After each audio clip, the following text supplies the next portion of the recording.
Assalamualaikum warahmatullahi wabarakatuh. Waalaikumsalam. Sahabat Wilip Online, kembali lagi dalam program podcast bersama saya Mang Pram. Saat ini saya sudah kedatangan tamu Dr. Hana Johan. Ya. Gimana Pak kabar Pak? Alhamdulillah baik. Baik, alhamdulillah.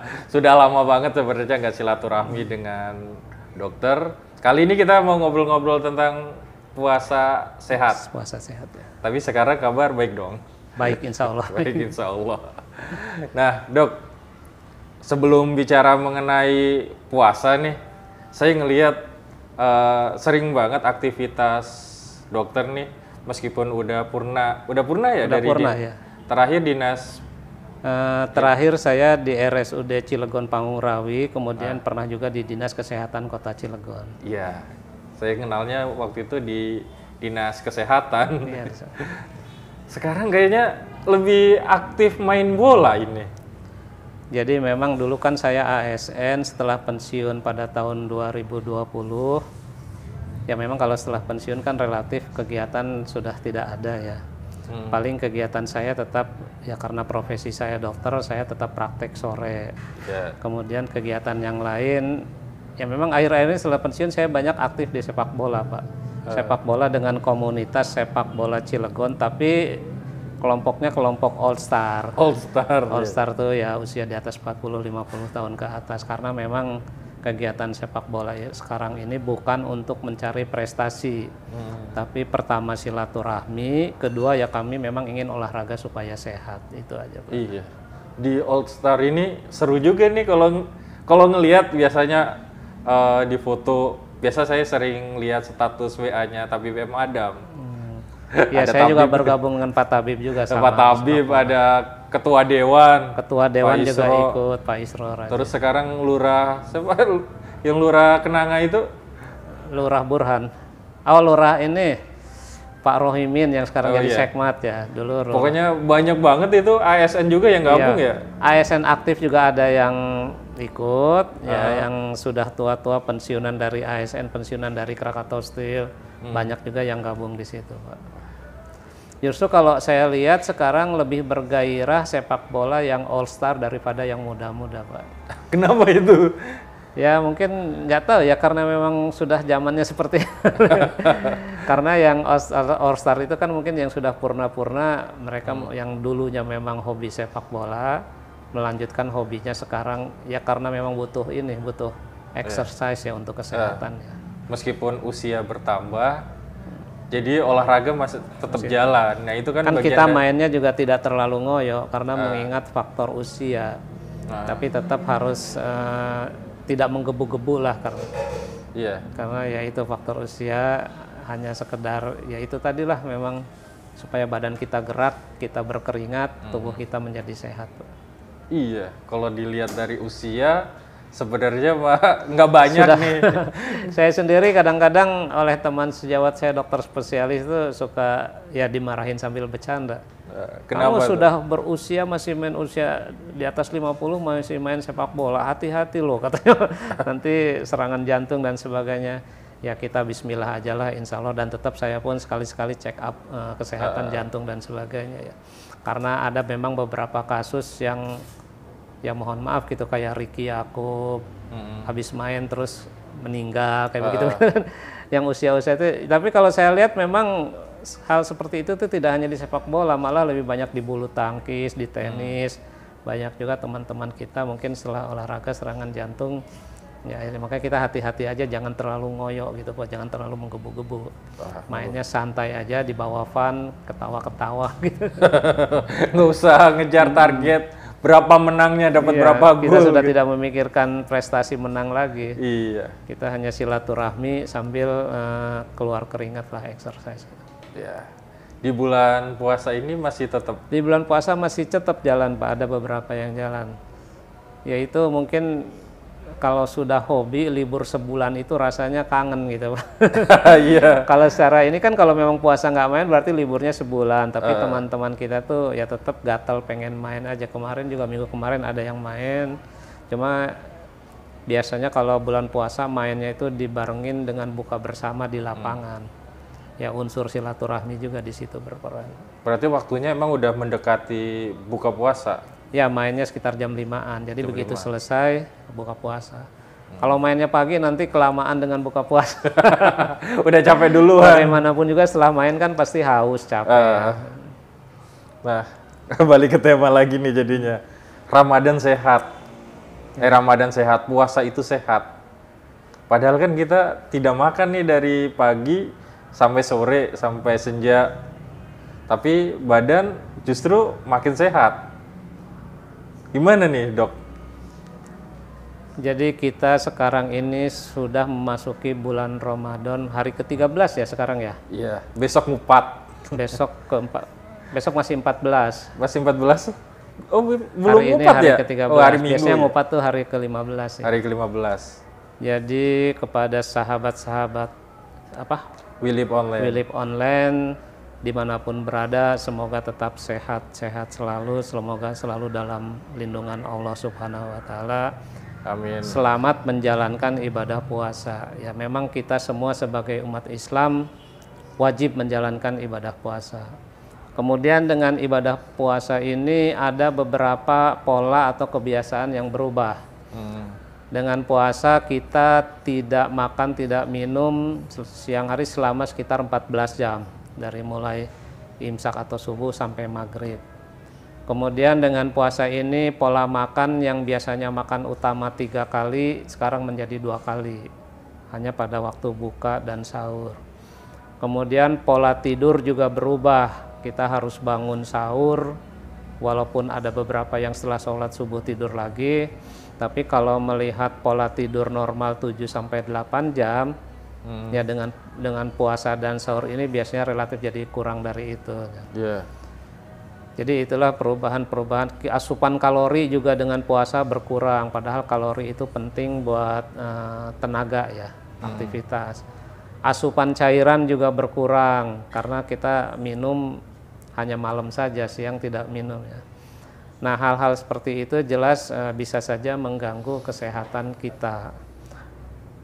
Kita pada waktu puasa bagaimana caranya mengelola puasa kita dengan hal-hal seperti itu tapi kita tetap bugar. Nah, iya. Jadi kiat-kiatnya supaya kita tetap bugar, yang pertama kembali ke yang tadi pola tidur, kita tetap harus cukup istirahat dan cukup tidur ya Pak ya. Jadi dengan pola 7-8 jam tetap walaupun bangun sahur, sampai sholat subuh dan sebagainya, kalau malam kita ternyata tidurnya cuma 5 jam misalkan, berarti ibaratnya kita punya utang 2-3 jam. Itu dibayarkan di pagi atau siangnya. Siang. Berarti nggak apa-apa nih. Saya kan kebiasaan nih setelah sholat subuh malah tidur. Biasanya memang saya juga begitu Pak. Jadi dari sahur nunggu subuh tanggung, setelah sholat subuh kadang-kadang duha dulu jam 7. Nah setelah itu kalau memang tidak ada kegiatan lain bisa aja kita istirahat tidur. Istirahat. Karena pentingnya istirahat tidur itu supaya badan kita selalu fit. Kalau kita nanti lemes, ngantuk, jangan-jangan nanti mendorong kita untuk membuka puasa. Aduh saya nggak kuat lah, lemes, ngantuk gitu. Jadi supaya tetap fit, istirahat dan tidur tetap dijaga. Kemudian asupan kalori juga harus dijaga. Banyak makanan yang bergizi pada waktu buka puasa. Karena kalau kalorinya kurang masuk, kalori itu kan pentingnya masuk ke dalam tubuh kita untuk dikeluarkan lagi dalam bentuk tenaga, aktivitas ya. Kalau kalori yang masuk sedikit, keluarnya banyak, tenaganya itu tekor, kita nanti akan cepat lemas, cepat pusing. Itu juga sama nanti mendorong kita untuk, aduh saya lemas, saya pusing, buka aja lah. Kita juga harus banyak minum. Dengan banyak air mineral ya? Dianjurkan sih minum air putih. Air putih, mineral. Jadi 8 gelas sehari atau sekitar 2 liter sehari ya. Karena kalau kita kurang minum, dehidrasi, aliran darah tidak lancar, itu juga akan menimbulkan lemas, pusing, nanti kita cenderung untuk tidak kuat melakukan puasa. Dan satu lagi yang penting adalah pengelolaan stres. Karena kalau kita stres, entah stres di tempat kerja, dikejar oleh limit, atau stres ada masalah dengan teman, dengan saudara. Kalau kita stres, daya tahan tubuh kita, imun kita melemah, berkurang ya. Jadi itu nanti sama aja, nanti ujung-ujungnya kita jadi pusing, lemas, ya jangan-jangan puasa kita nanti jadi batal. Nah kalau hal-hal itu dikelola dengan baik semuanya, insya Allah kita bisa menjalankan puasa sesuai dengan yang diharapkan, tubuh kita tetap segar, tidak cenderung untuk ingin buka puasa. Nah, Satu lagi, aktivitas olahraga tetap pada waktu puasa juga diperlukan, tapi olahraga ringan, jangan olahraga berat. Ya sekitar 30 menit dilakukan di akhir pada waktu sore. Jalan kaki juga termasuk olahraga. Kemudian senam-senam ringan itu akan membantu tubuh kita bugar, tidak lemas, sehingga puasa kita insya Allah bisa berjalan dengan baik. Jadi sahabat Philip Online tuh harus istirahat, makanan, asupan gizi, minum sama mengelola stres. Sekarang kalau kita lihat menu buka puasa, banyak gorengan, terus banyak makanan dan minuman yang manis-manis. Kan dianjurkannya bukalah dengan yang manis. Tapi orang Indonesia atau ya masyarakat kita ya, kebanyakan yang manisnya itu kan justru dari gula, dari sirup. Nah ini bahaya nggak sih sebenarnya, Dok? Pada waktu berbuka puasa itu sebaiknya tidak langsung makanan berat, Pak. Jadi takjil dulu dengan yang manis, bisa dengan korma, bisa dengan kolak satu cangkir lah sedikit. Nanti setelah itu pakai jeda baru makanan berat. Karena kalau langsung makanan berat itu perut kita yang tadinya kosong beberapa jam diisi langsung makanan berat, kaget nanti perut kitanya. Kaget sehingga ya bisa timbul gangguan pencernaan, asam lambung meningkat, mah kumat dan sebagainya. Malah kalau kita langsung makanan yang berat, nanti rasanya mau taraweh juga masih berat gitu, masih terasa kenyangnya dan sebagainya ya. Kemudian pada waktu buka juga jangan kalap, mentang-mentang siangnya nggak makan apa-apa, begitu buka langsung balas dendam, semua dimakan. Itu nanti dampaknya ke perut jadi begah ya, kembung, asam lambung meningkat, sama juga nanti kita badan tetap lemas, mau taraweh mau dan sebagainya juga kita pasti akan malas. Ketiganya yang lebih penting adalah sahurnya jangan ditinggalkan, karena kan pola makannya dari normal 3 kali sekarang 2 kali buka dengan sahur. Kalau sahurnya juga dilewat berarti kita cuma makan sekali sehari, itu secara asupan gizi kurang bagus ya. Nanti kitanya siangnya jadi lapar, mendorong kita untuk buka puasa juga. Rasulullah sendiri kan menganjurkan kita untuk sahur. Bersaurlah kalian karena di dalam sahur itu terdapat keberkahan. Begitulah kata Rasul. Jadi tetap sahur itu wajib lah, jangan nanti aduh saya mah nggak usah sahur lah, besok juga masih kuat puasa, tetap walaupun cuma seteguk air atau makanan-makanan sedikit Pak ya. Mengenai makanan-makanan pada waktu bulan puasa, pertama yang dianjurkan itu adalah makanan yang berserat, buah-buahan, sayuran. Karena buah-buahan dan sayuran itu kalau berserat itu menyebabkan kita kenyangnya lama. Kemudian sehat juga buat usus. Makanan berserat itu selalu menggerakkan usus kita. Kemudian buah-buahan itu juga yang banyak mengandung air, kayak semangka, melon. Karena kita puasa itu siangnya kan kekurangan cairan, dehidrasi ya. Dengan banyak makanan buah dan sayuran yang banyak air, itu cairannya bisa tergantikan juga di situ. Kemudian makanan yang dianjurkan juga makanan yang bergizi tinggi. Jangan asal kenyang Pak, begitu buka kita makan yang tidak bergizi, perut kita sih kenyang, tapi kalori yang masuk sedikit nantinya akan lemas ya. Karena kalori sedikit nanti kita sebentar-sebentar lemas ya. Perutnya mah kenyang tapi energinya sedikit gitu. Jadi makanlah makanan yang bergizi yang bisa menimbulkan tenaga, bisa menimbulkan kekuatan kepada kita untuk berpuasa pada esok harinya. Berarti karbohidrat, protein harus seimbang ya. Kalau ada makanan yang dianjurkan, ada makanan yang juga sebaiknya dihindari. Apa aja tuh, Dok? Makanan yang dihindari pertama makanan yang berminyak, gorengan. Gorengan. Tapi gorengan ini kayaknya setiap acara buka puasa selalu ada. Iya, ya kalau sedikit nggak apa-apa, tapi kalau terbanyak karena si minyaknya itu dia bisa menyumbat pembuluh darah. Jadi sehingga aliran darah tidak lancar. Kalau aliran darah tidak lancar, oksigenisasi yang diangkut oleh darah ke seluruh tubuh juga jadi sedikit, berkurang. Sama itu, kalau berkurangnya ke otak kita jadi mudah mengantuk, kalau berkurangnya ke jaringan-jaringan tubuh kita itu kita jadi lemas juga nantinya. Ya. Kemudian yang tidak dianjurkan juga makanan bersoda. Bersoda itu kan banyak gas ya, nanti kita perutnya kembung, kita juga akan mudah haus, kita juga akan beser. Makanan bersoda itu nanti kencing lagi kencing. Kalau kencing terus-terusan kan otomatis cairan di dalam tubuh kita berkurang, padahal kita pada siang hari juga sudah tidak bisa minum. Iya, dehidrasi nanti. Sama kitanya dehidrasi, kita tidak bugar. Kemudian makanan yang dihindari lainnya juga pada waktu kopi juga sebaiknya dihindari juga. Kopi itu yang pertama nanti kita akan susah tidur.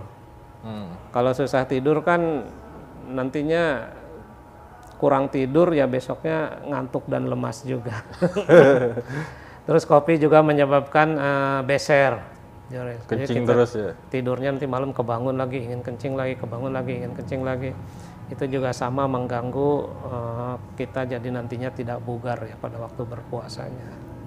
Makanan-makanan lain yang dihindari ya makanan pedas jelas ya. Karena perut kita tadinya kosong diisi dengan makanan pedas, itu biasanya lambungnya bermasalah. Mungkin pencernaannya juga ususnya bermasalah, bisa jadi diare, mencret dan sebagainya. Sama juga makanan asam juga. Makanan asam-asam itu ya larinya ke lambung juga dan ke diare juga. Jadi itu juga harus dihindari, Pak. Kalau kurma sendiri, Dok? Kurma itu baik untuk buka karena memang kandungan kalorinya tinggi. Jadi Rasulullah sendiri kan menganjurkan kalau buka puasa dengan kurma dulu, dengan yang manis-manis dan dengan kurma dulu, itu sebagai takjil pembuka. Tetap nanti setelah itu ya harus makanan berat, makanan utama ya. 3 buah katanya cukup buat tenaga sholat maghrib lah gitu. Bahkan bisa sampai ke taraweh. Ya karena itu kalorinya banyak itu, jadi tenaga setelah makan kurma tuh tenaga kita pulih lagi. lebih bagus. Dan di kurma juga kan banyak serat, gulanya juga gula alami. Nah itu berarti sunahnya juga kan memang memang dia Rasul benar. makan kurma. Artinya kalau Rasul makan kurma berarti banyak hal-hal baik di situ yang memang perlu gitu. Perlu ya. Jadi ya sahabat Philip Online, kalau kita ingin sehat berarti harus menjaga pola makan juga ini. Menjaga pola makan, menjaga pola tidur, menjaga aktivitas juga kegiatannya. Nah, satu lagi tadi kan mengelola stres di bulan puasa. Ya mungkin kan ada yang udah kepikiran nih buat lebarannya udah beli baju atau belum gitu, THR segala macam itu kan bisa jadi pikiran juga, Dok. Ya stres ini macam-macam Pak ya, namanya hidup pasti masalah ada aja ya, tapi kalau kita hadapi dengan stres itu akan malah memperburuk daya tahan tubuh kita. Entah stres di tempat kerja, dikejar-kejar deadline laporan, entah stres ada masalah dengan ribut dengan teman, dengan keluarga. Ya termasuk itu tadi menghadapi lebaran itu kan banyak kebutuhan ya.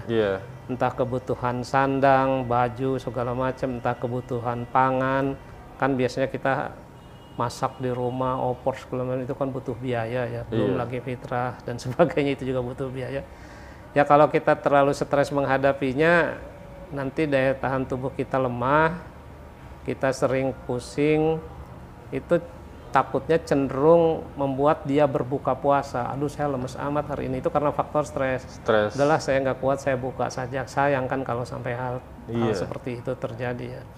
Tapi kalau stresnya dikelola dengan baik, ya untuk mengelola stres itu pertama kerjakan yang memang hobi supaya stresnya lupa. Ya kalau ibu-ibu senang melihara tanaman, pelihara tanaman untuk hobi. Ya kalau kita senang olahraga, sepak bola apa, asal tidak terlalu berat silahkan kerjakan. Itu dengan melaksanakan hobi-hobi itu, insya Allah stres-stres kita juga bisa terkelola dengan baik. Ya. Baik sahabat Philip Online, ini menarik sekali nih obrolan mengenai puasa sehat. Nah, manfaatnya apa aja jadinya, Dok? Jadi manfaat puasa buat kesehatan ini juga saya baca dari literatur yang memang berdasarkan hasil penelitian. Yang pertama, mengistirahatkan organ-organ pencernaan kita. Jadi selama ini sepanjang hidup kan organ pencernaan kita bekerja terus, makan pagi, siang, dan malam. Dengan puasa ini diistirahatkan. Nah, dengan diistirahatkan ini ada juga fungsi dia nanti meregenerasi sel-sel yang rusak, yang aus. Ya ibaratnya mesin kalau dipakai terus kan aus. Nah, ini alat pencernaan kita juga kalau dipakai terus mungkin ada aus, sel-selnya yang rusak. Pada waktu puasa ini dia akan sel yang rusak itu diregenerasi, diperbaiki sehingga menjadi bagus lagi. Itulah manfaat puasa. Manfaat puasa yang lain adalah kita dipaksa untuk diet. Ada beberapa penyakit tertentu yang mensyaratkan kita untuk diet, tapi biasanya susah dilaksanakan. Niatnya sih diet, tapi begitu diundang teman makan dan sebagainya, akhirnya makan lagi. Susah. Nah, dengan puasa ini dipaksa diet gula untuk penyakit kencing manis. Penyakit kencing manis itu kan mutlak untuk mengurangi makan yang kalori, yang karbohidrat, yang manis-manis. Nah, dengan puasa itu semua berkurang sehingga kencing manisnya bisa terkontrol. Dipaksa diet juga kolesterol. Kan kalau kolesterol tinggi di samping minum obat kamu harus diet kolesterol ya, jangan makan lemak, itu biasanya juga susah, Pak. Niatnya diet tetap nanti sehari-hari ya makannya daging lagi, gorengan. Gorengan nah, bersantan. Dengan puasa itu dipaksa untuk diet sehingga kolesterolnya relatif nanti bisa berkurang. Diet yang lain adalah makanan-makanan asin yang mengandung garam. Kita tahu garam itu penyebab hipertensi, penyakit jantung dan sebagainya. Dengan puasa karena dipaksa diet itu juga akan mengurangi risiko penyakit jantung. Terus manfaat puasa yang lainnya juga dari sisi kesehatan itu untuk membantu detoksifikasi. Ini mungkin istilah kedokteran ya, tapi secara umum detoksifikasi itu membuang racun dari dalam tubuh kita. Bahan-bahan yang sudah tidak berguna bagi tubuh kita itu dengan puasa itu semua dibuang. Keluar dari keringat sama dari kencing. Ya. Kemudian saya baca juga ada penelitian puasa juga membantu mempercepat penyembuhan peradangan atau cedera. Jadi kalau kita misalkan ada radang-radang di jaringan atau cedera bekas benturan memar, itu dengan puasa juga itu mempercepat penyembuhan cedera. Manfaat yang lainnya juga puasa ini yang biasanya merokok jadi berkurang. Iya. Memang merokok ini kalau sudah mereka menyebutnya candu, tapi sebetulnya menurut saya sih bukan kecanduan ya, karena habit aja ya. Kalau yang namanya kecanduan itu seperti narkoba, morfin, kalau di stop itu tubuh bereaksi yang jelek, malah tidak mungkin menyebabkan kematian. Tapi sebetulnya kalau rokok di stop dipaksa itu tidak akan menimbulkan seperti itu. Biasa aja sebenarnya. Coba orang ditaruh di suatu pulau nggak dikasih rokok 2 bulan, saya yakin masih hidup, masih sehat. Nah, atau puasa itu kan dipaksa tidak merokok masih sehat. Ya, itu hanya disebut candu sih enggak, tapi memang habit, kebiasaan. Apa jadi sugesti juga? Sangat sulit untuk menghilangkan kebiasaan merokoknya. Nah, dengan puasa minimal siang dipaksa tidak merokok. Paling mungkin dia kalau mau merokok malam ya, itu kan mengurangi risiko infeksi pernapasan, paru-paru dan sebagainya ya. Apalagi rokok juga menyebabkan kanker paru. Kemudian manfaat puasa yang lain juga menurunkan berat badan. Ini sama problem berat badan biasanya pada ibu-ibu itu sensitif sekali dengan berat badan. Dia merasa gemuk, merasa berat badannya susah diturunkan. Nah, insya Allah dengan puasa ini karena dipaksa diet, berat badannya juga jadi turun. Itu juga mengurangi risiko penyakit ya. Cuma susahnya pada waktu puasa turun, begitu lebaran karena jajaran naik lagi, nuruninnya mas sebulan, naikannya nanti 2 minggu. Harusnya setelah lebaran tetap pola makannya dijaga sehingga berat badannya tidak berlebih ya, karena berat badan berlebih bisa menyebabkan berbagai penyakit ya. Itu diantaranya manfaat puasa buat kesehatan. Banyak sekali nih informasi kesehatan. Terakhir Dok, mungkin statement closing sebelum kita tutup obrolan ini, Dok. Statement closingnya begini, kalau menurut saya para sahabat Wilip Online dan semuanya juga secara umum, jadi memang kita melaksanakan ibadah puasa itu ya memang ikhlas karena perintah Allah, sebagaimana yang diamanatkan dalam surat Al-Baqarah ayat 183, ya ayyuhalladzina amanu kutiba alaikumusiyam kama kutiba alal ladzina min qablikum la'allakum tattaqun. Artinya, hai orang-orang yang beriman, diwajibkan kepadamu untuk berpuasa sebagaimana diwajibkan kepada orang-orang sebelum kamu, agar kamu menjadi orang yang bertakwa. Jadi ya memang niatnya niat karena perintah Allah supaya kita bertakwa, bukan niat ingin sehat atau ada hal-hal yang lain yang dikaitkan dengan puasa kita. Kalau masalah sehat dan lain-lainnya yang tadi kita bahas itu hanya bonus puasa kita saja. Terima kasih, Pak. Baik, terima kasih nih Dok sudah mampir ke Wilip. Semoga nanti bisa silaturahmi nih, bisa berbagi informasi lagi nih tentang kesehatan. Insya Allah. Salam untuk keluarga. Insya Allah. Terima kasih sudah sama-sama. Ini sudah berkunjung. Saya juga terima kasih sudah diundang ke sini bersilaturahmi di sini. Alhamdulillah. Semoga puasanya lancar nih sampai akhir. Insya Allah, amin. Sampai hari raya nanti. Ya. Baik, sahabat Wilip Online, demikian obrolan saya dengan Dr. Hana. Terima kasih sudah menyimak. Saya Mang Pram. Assalamualaikum warahmatullahi wabarakatuh. Waalaikumsalam warahmatullahi wabarakatuh.